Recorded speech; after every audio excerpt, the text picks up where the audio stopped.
Please, please. Thank you all. Take your seats, please. I gotta say, it feels like a great homecoming to be here in Lima today.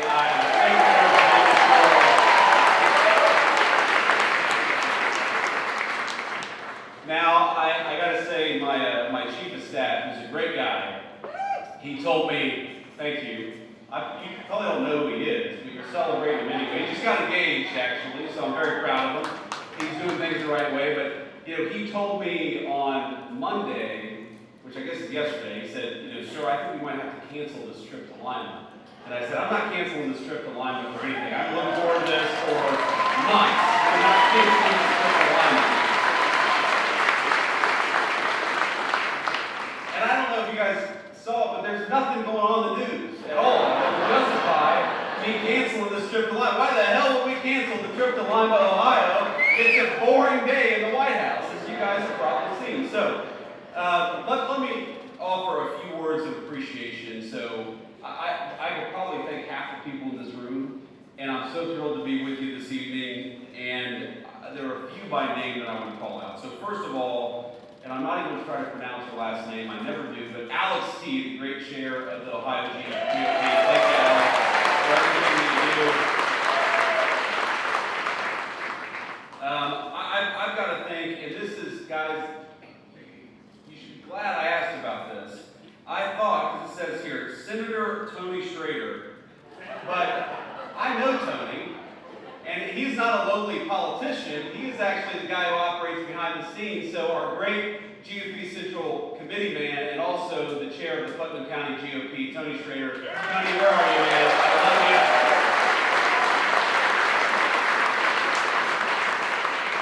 Hey, Tony's been so good to me from the very beginning, and I'm going to tell a little story here. That's what I'm going to do.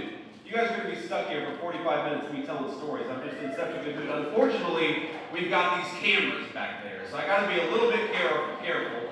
If I say something really stupid, somebody's got to stand up here and stop me before I embarrass myself in front of national TV here. But Tony Schrader was, when I decided to run for office the very first time, it was the Senate race back in Ohio in 2022. And so this is sort of early 2021 when I'm going around and giving speeches. I haven't even declared my candidacy yet, and Tony Schrader was actually backing somebody else in the primary. Now, Tony was backing a person who is a very dear friend of mine, Jane Timken, who's, I don't know if Jane is here, but that was a hard-fought primary, a bunch of really good candidates, and eventually, of course, I won that primary and won the race, but Tony worked harder for me maybe than anybody in all of Northwestern Ohio. I mean, he knocked on so many doors. You remember, Tony, we would have events with volunteers where we would knock on more doors than I thought humanly possible. And it was all because Putnam County GOP is an incredible organization led by an incredible guy. So thank you, Tony, for everything you do.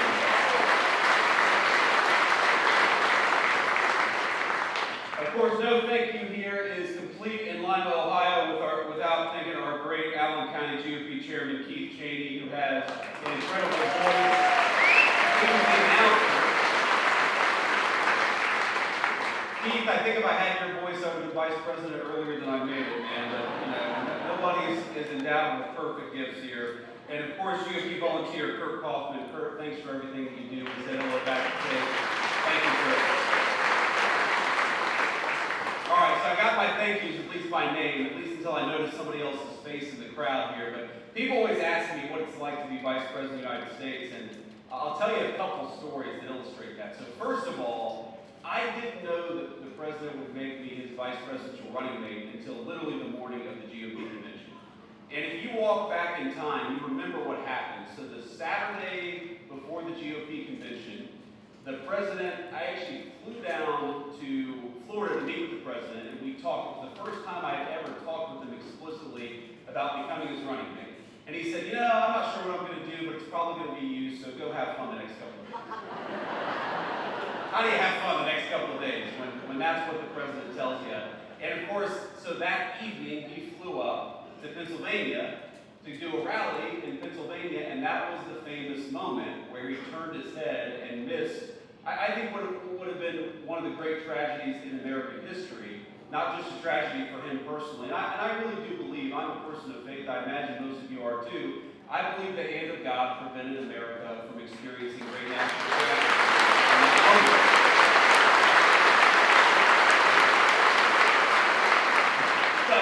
So I called the president that night. It's probably 2 in the morning at this point. I called the president that night. And remember, I had just met with him that morning, talking about becoming his running mate. And I'm like, "Sir, how you doing?" And he's like, "I'm fine." He'd just been shot in the ear. "I'm fine. Nearly lost his life, but totally fine." He goes, "How's it playing out there?" And I'm like, "Mr. President, I think it's playing pretty damn well, because remember, he had that photo where he raises the fist iconically." And I said, "I think that photo is going to go down in history as one of the great photos." And of course, I was right about that. So the morning of the convention, the morning he announces me to be his nominee, he calls me at around 11:45, and I'm not kidding you, I don't answer the phone. And I don't know what had happened. We had just landed in Milwaukee. We've got 3 little kids. It was a hot day. We were trying to get through all the security to get to our hotel room. I don't know what happened. So I call him back 15 minutes later, and he answers the phone, and he says, "JD, you just missed a very important phone call." I said, yes, Mr. President. And he said, "I'm going to have to select somebody else now." And of course, my heart stops, and I think he's actually going to do it. But then he asked me to be his running mate. He actually talks to my son, and the rest is history, right? The rest is history. So that's the first story. The second story that I'll tell you is we've probably been in the Oval Office for all of 10 days. And I'm sitting there, and we have a phone call with a foreign leader. I won't mention who. And it's a tough phone call. There are some tough issues that we have to work through with this foreign leader. And he asked me to come sit behind him at the resident desk, so that if I need to say anything, I can just speak directly into the speakerphone. And it's early in the administration, so there's not a whole lot in the Oval Office yet. And there's this sort of wooden box with a red button sitting on the resident desk. And I think to myself, that's probably not a button that you want to press, right? So we're talking to this foreign leader, and the president looks over at me, puts the foreign leader on mute, and says, "This is not going very well," and he presses the red button. and my eyes get really big, and I'm like, "Mr. President, what just happened?" And he looks at me and he goes, "Nuclear." And 2 minutes later, a guy walks in with a Diet Coke, and he looks back at me and he says, "It wasn't nuclear, it's just a Diet Coke button."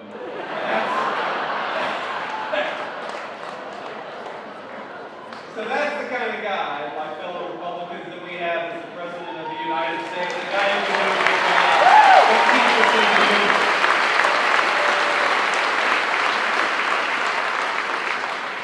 And I've learned a ton, even in 130 days, 140 days, however long we've been in office. I think I've learned more, I've had more on-the-job training than I think any person in the history of having a job for all of about 5 months. Because the thing that I've learned about the President of the United States, and I guess I kind of knew this a little bit, but I've really learned it seeing him interact with foreign leaders, with congressional leaders, and just doing the job the President of the United States is, what makes the President so successful is he has the best instincts about people of anybody that I've ever seen in my life. He knows when somebody is selling a load of BS.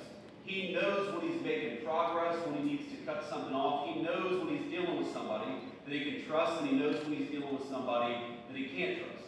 And I think if you think about everything that comes across the President's desk, I mean, just on, I guess this is yesterday, on Monday alone, the President of the United States, of course, we were trying to figure out what we were doing with the Israel-Iran situation. Of course, we had just launched the wildly successful attack that destroyed the Iranian nuclear facilities.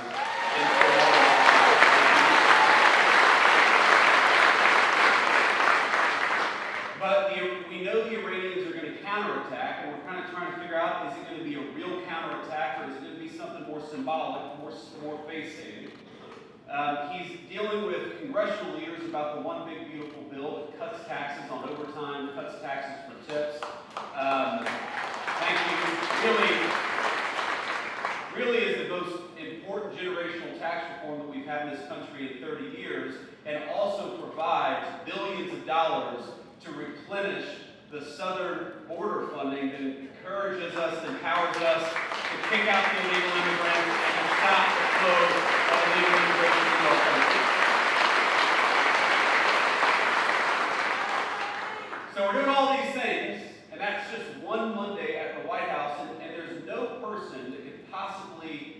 read all the briefing materials, the tens of thousands of pages of background on all this stuff. But what you need in that Oval Office is you need somebody with good instincts. You need somebody who can tell when a person is negotiating on behalf of the American people, and you need somebody who knows when they're negotiating against the interests of the American people. And I'll tell you, you do not want to be a person in Donald Trump's Oval Office who's negotiating against the interests of the American people, because he'll throw you the hell out and tell you exactly what he's going to do.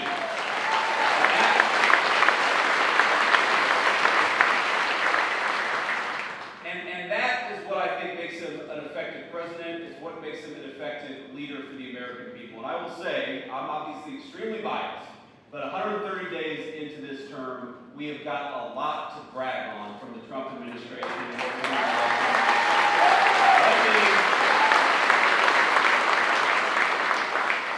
Let me run just through a few of the ways in which the Trump administration has been wildly successful. Let me start with the thing that is, of course, in the news. And what the president said going back 10 years, you can look at the campaign in 2015 and 2016, he said consistently through his second term, is that he does not want Iran to have a nuclear weapon. It's very simple. It destabilizes the entire region. It gives this terrible regime leverage over the United States of America. As the president often jokes with me, everybody in Iran calls the Iranian leader the supreme leader. That's a pretty amazing title if you think about it. But he looked at me in the Situation Room a few days ago and he said, Mr. Vice President, you don't have to call him the supreme leader, but you would if the guy had a nuclear weapon. Because the leverage that nuclear weapons give you to destabilize the world, to destroy our economic interests, to destroy our national security interests, you don't want the worst people in the world to have a nuclear weapon. So what did the president do? For 60 days, he negotiated aggressively to encourage that Iranian regime to give up those weapons peacefully. And by the way, he was more than willing to accept a peaceful settlement to that problem. But again, this comes back to instincts. When the president realized that there was not going to be a peaceful settlement to that problem, he sent B-2 bombers and dropped 12 30,000-pound bombs on the war facility and destroyed that program.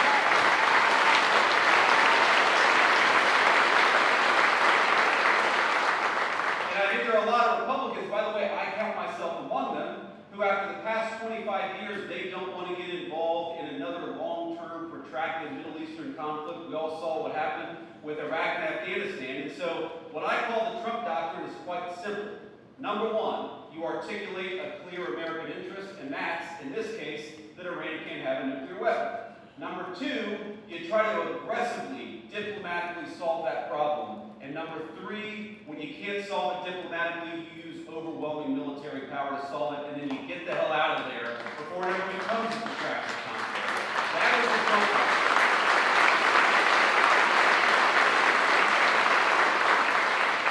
And to the Americans who are worried about this becoming a protracted conflict, I think the president solved that very quickly. Not only did we destroy the Iranian nuclear program, we did it with 0 American casualties, and that's what happens when you've got strong government.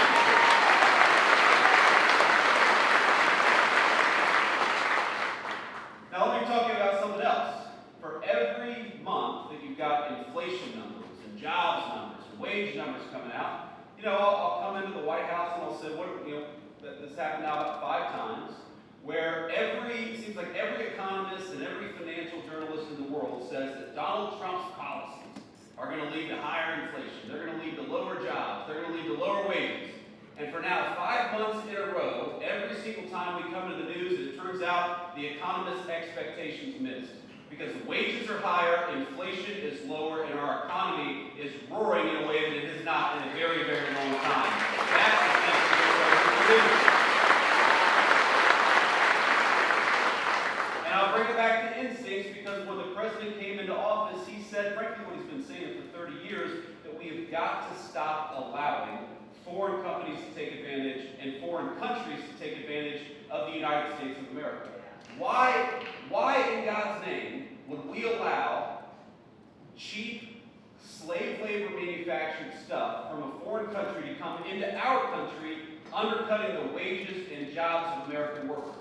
And the reason we allowed that to happen is for 30 years we had a bipartisan failed consensus that We ought to let cheap plastic garbage come into our country at the expense of American jobs and the American families who depend on all those jobs. You know what President Trump said? On April the 2nd, he said, if you try to undercut the wages of American workers, if you try to bring in this crap, if you try to expose the American worker to an economic unfairness that you don't force your own countries to deal with, we are going to slap a big fat tariff on what you bring into this country. We're going to penalize you.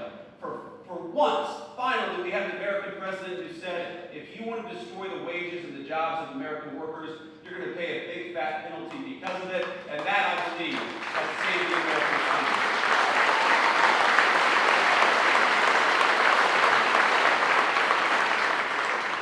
If you want to undercut American steel, you're going to have to pay a tariff. If you want to undercut American auto workers, you're going to have to pay a tariff. And all the economists said, well, what this is going to do is going to produce inflation. No, what the president said is what it's going to do is one of two things. Number one, it's going to force a lot of people to move their factories back to the United States of America. And we've seen more foreign investment in the past 130 days than you've seen in any 130-day period in the history of this country. Or, he said, what it's going to cause is these foreign countries are going to open up their markets to American manufactured goods. Because here's the crazy thing. You go to Germany, you go to Japan, you go to South Korea. Some of these countries, by the way, are very important allies of ours. But how many American-made automobiles do you see on the streets of these foreign countries? Very often, zero. But we allow all of these countries to come in and do business on our shores. Well, the deal is fair trade. If we're going to let you do business in the United States of America, you damn well let us do business in your country, because that's how we create prosperity for America.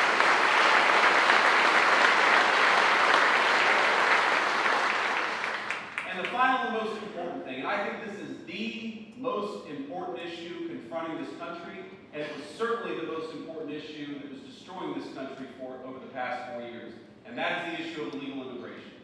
Now, if I had stood here in October of 2024, and you had told me that after 45 days of the Trump administration, we would have illegal border crossings down between 95 and 99%, I would have said, whoa. I believe the president is very serious about this, and I believe the president is very effective. But there is no way that we're going to have illegal border crossings down that much, and I'm happy to report that 1.5 months into the Trump administration, we had illegal border crossings down 99%. It was a radical success.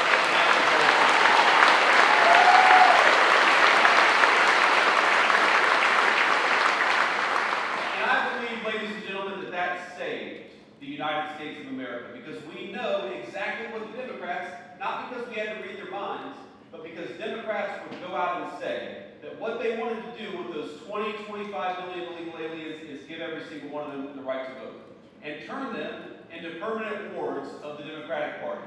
And if we allowed that to happen, if we allowed the Democratic Party to import voters instead of persuade voters, that would have been the end of American democracy.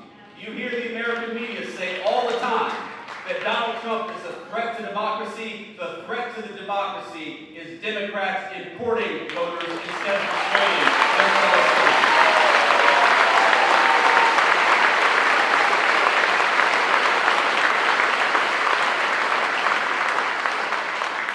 And now we have largely solved that problem.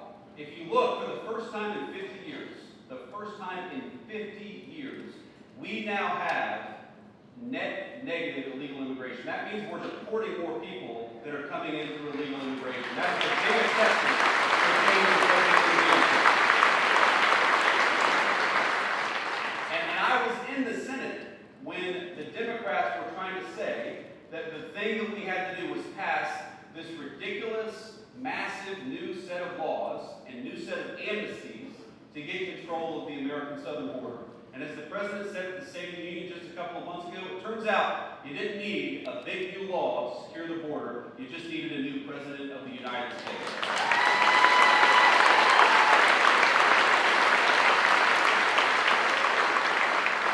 So we've done all these things with effective presidential leadership, and of course we've got a lot of good guys in Washington, D.C. who are working very hard. I want to give a shout out. I don't believe that they're here. I actually believe that John Houston and Bernie Moreno, hopefully they're in Washington, D.C., working on the big, beautiful bill.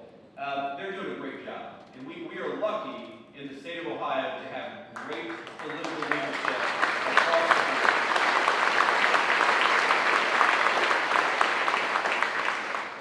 You know, Bernie, I remember talking to the president about Bernie Moreno's candidacy, and, you know, the president really, I mean, look, Sherrod was a tough candidate. Sherrod Brown was a tough candidate. He always did better than national Democrats, and the president himself was a little skeptical that anybody, and we had a lot of great candidates running in that race, the president was skeptical that anybody could beat Sherrod Brown.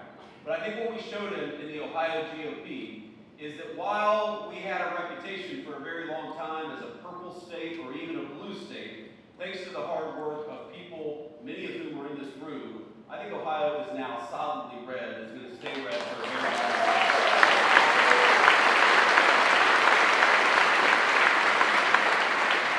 But you and I know that's not going to come without a lot of hard work, and I want to talk just a little bit about what that means, because, look, I am very much a product of this political party, of this Ohio GOP. I would not be where I am without it. I believe, in fact, the first time that I've driven on 75, and I've got my mini purple tie, Middletown Minis, our colors purple here. I wore it in honor of the Middletown Minis. The first time that I've driven on I-75, I'm pretty sure as vice president, was to come to the Lima GOP event here today. And I think about the number of times, thank you, Keith, the number of times that I've driven up and down Interstate 75 as a kid when I was working at the tile warehouse delivering tiles to Findlay, Ohio, or as a Senate candidate who was showing up and speaking to groups of 12 people trying to earn votes.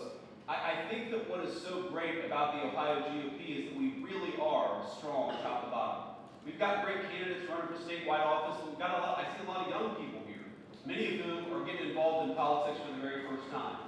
And I got to tell you, I've lived a very blessed life in politics. The president, he always gives me a little crap about this. He says, JD, you came out of nowhere, you were a senator, and then all of a sudden you were the vice president of the United States. I don't think anybody's had that much success in politics except for me. That's what the president always said. I was like, thank you, sir. I guess I'm the second, he always calls me the second most upwardly mobile politician, because he was the first. He came from no politics to president of the United States.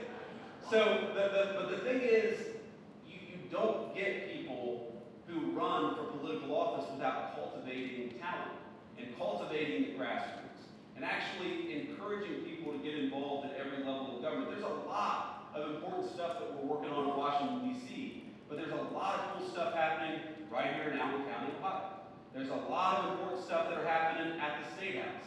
And frankly, a lot of the great political leaders of the future are going to learn from the political leaders of today at the Ohio State House or the federal capital in Washington, D.C. The first exposure I ever had to politics was actually as a page in the Ohio Senate when I was a student at Ohio State University. That was the first time I had ever been exposed to the American political system.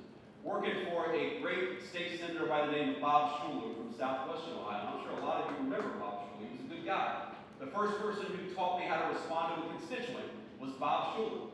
The first person who taught me how to write a good letter and to research an issue was Bob Schuler. And my point here is that what you guys are doing is cultivating the people who are going to run this country and lead this country for the generation to come. So this party is what makes America great. This party is what makes it possible for us to run good candidates and to win elections in the future. And I just want to say from the bottom of my heart, this feels like a homecoming because it is, because I wouldn't be here. I wouldn't be the Vice President of the United States without many of the people in this room. And from the bottom of my heart, I thank you, and I love you.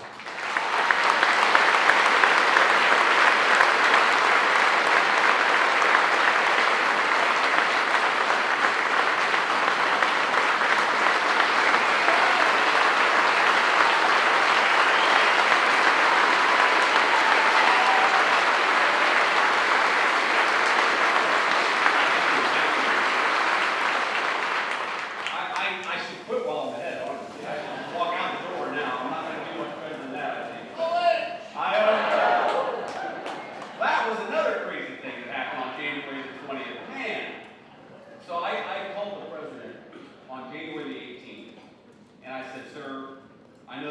inauguration is very important, but let's be honest, the vice president is not the most important at the presidential inauguration, the president is.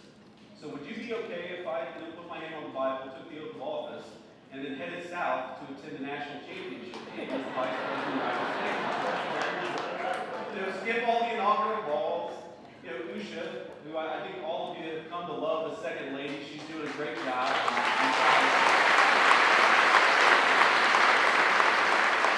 I don't know, honestly, how much Usha really wants to wear high heels for 9 hours on that day anyway, so just let us go to the national championship game. The president's like, no, Judy, I can't do that. You got to be there. But to walk you through that day, so we do the inauguration, and it's crazy. You're going from one event to the next. And I show up to the very first ball, which was the Commander-in-Chief's ball. And because I've got, you all, every single one of us here has been to a wedding on a Saturday during a very important Ohio State game. And we love the people who are getting married, but we're also like, why the hell did you have to have your wedding on an Ohio State game? And you've got the guy, sitting outside the bathroom on his phone, or he's got his iPad out. Every single one of us has been to a wedding like this. You all know what I'm talking about, okay? Well, I was that guy. Because every single one of my buddies was like, we're proud of you for becoming vice president, but can we get the hell out of here and watch this Ohio State game? So what we did is that we rented a conference room where they did the Commander-in-Chief's ball. And we actually had, we had an open bar, we turned it into a big party, and we had the Ohio State game on. So I go in there, right, for like 20 minutes. It was the only 20 minutes that I kind of got to myself. And I, hung out with my buddies and we watched Ohio State. And if you remember this game, Ohio State got a massive early lead over Notre Dame, right? The beginning of the game was very, very good. So I kind of started to relax a little bit. Like, oh my God, I just got inaugurated vice president. And the Buckeyes are winning the national championship all on the same day. This is the best day of my life, right? It's not going to get much better. And then, we went to a couple balls, and then I think it was after the second ball, before the third ball, I was watching on the TV, and Notre Dame started to catch up a little bit. If you all watch this game, remember, Notre Dame started to catch up a little bit. And so I was like, you know what? I'm going to be late to the third ball, and I'm going to sit here and watch this game.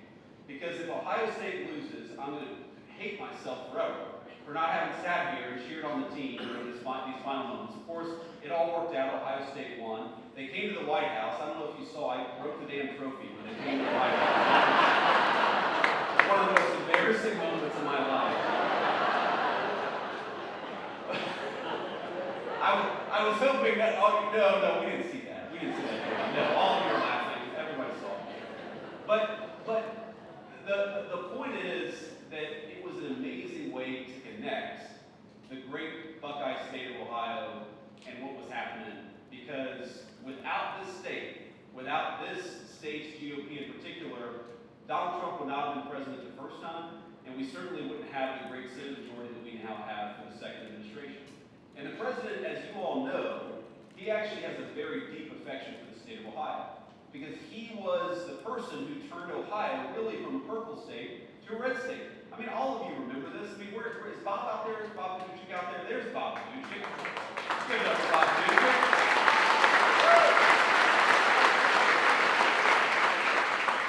But back in the day, there was this idea that, all the polls even, right, Bob? At least all the public polls were saying that the president was going to lose Ohio, and then he won Ohio by 8 points. And of course, he won it by a much bigger margin the second and third time around. But he recognizes that what this state represents is hardworking, patriotic Americans who feel abandoned by the Democratic Party, and the Republican Party is now the home for people who work hard, who play by the rules, who want to live in safe communities, and just want a government that looks out for their interests and no one else's interests. That's what this party is about.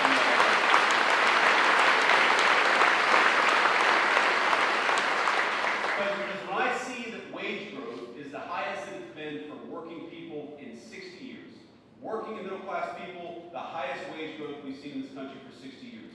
When I see those inflation numbers keep on coming in below expectation month after month, those are statistics. And those are numbers that, of course, we celebrate. But what I remember is a woman I met on the campaign trail, and you all are going to hate me, but she was actually from Michigan. Don't hold it against her. Very sweet woman, who told me that she was giving up some of the essentials because she was raising her grandkids. And I know a lot of you probably are involved in your grandkids' lives in a big way. She grandparents whose daughter had lost her life to a fentanyl overdose. That fentanyl overdose brought in, of course, by the fentanyl poison brought in by the Mexican drug cartels. And she was talking about the ways in which, normally we'd like to have ground beef, but we're going to cut back on ground beef and just, not go without this beef. Or, normally I like to make eggs in the morning, but we're just going to do toast in the morning because eggs are a little expensive. And she walked me through all the ways in which, because she was taking care of kids she hadn't anticipated, and because grocery prices were going up so much under the Biden administration, that she was struggling financially in a way that she never had in her entire life. And I thought about the common thread that tied together this woman's suffering to the political leadership in Washington, D.C. First of all, why was her daughter gone in the first place? Because our leadership decided that we were going to let illegal Mexican drug cartels bring this poison into our country in the first place. That was the first way our leadership failed her. The second way our leadership failed her is with economic policies that made it so unaffordable that she gave up eggs and decided that she was just going to have her grandkids eat toast. The third way that this country had failed her is because the education system, where she just wanted to send her grandkids to learn reading, writing, and arithmetic, she was terrified that they were falling behind, that they were learning, if anything, propaganda from political activists instead of the basics that would help them get ahead in life and eventually have a good career to be able to provide for themselves. At every step of the way, the previous administration had failed this woman, and I could see it in her eyes, the American dream, this very idea that the next generation is going to be better than the generation that came before it. She was losing faith in that American dream. Now, I haven't talked to that woman since we were elected. I haven't talked to that woman since the campaign stop where I met her probably 7 or 8 months ago. But when I see that energy prices are lower, when I see that illegal immigration is down, when I see that fentanyl overdoses are down, when I see the president under his leadership, we're arresting Mexican drug cartel members at record numbers. What I see is an Ohio Republican Party and a national Republican Party that is fighting successfully for the American dream.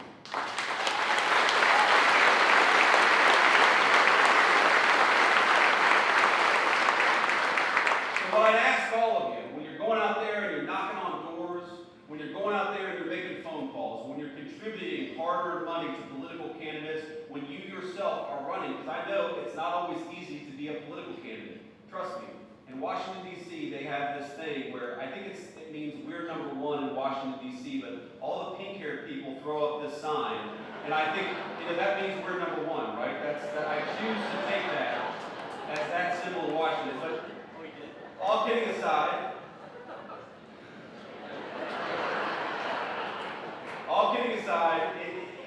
sometimes this job of politics is inspiring, and sometimes it's hard work. And you take the good work, the inspiring work with the hard work, but I want you to remember that what we're trying to do is create the kind of country where that woman's grandchildren can grow up and go to a safe school where they get a good education. We're trying to create the kind of economy where those grandkids, if they work hard and play by the rules, can provide for their family with a dignified, high-paying job. We're trying to create the kind of country where that woman knows that her leadership cares more about her and her family than they do about Mexican drug cartels. We are trying to create the kind of country where the American dream is alive and well. We're off to a good start. Thank you for all you've done to help us. God bless you.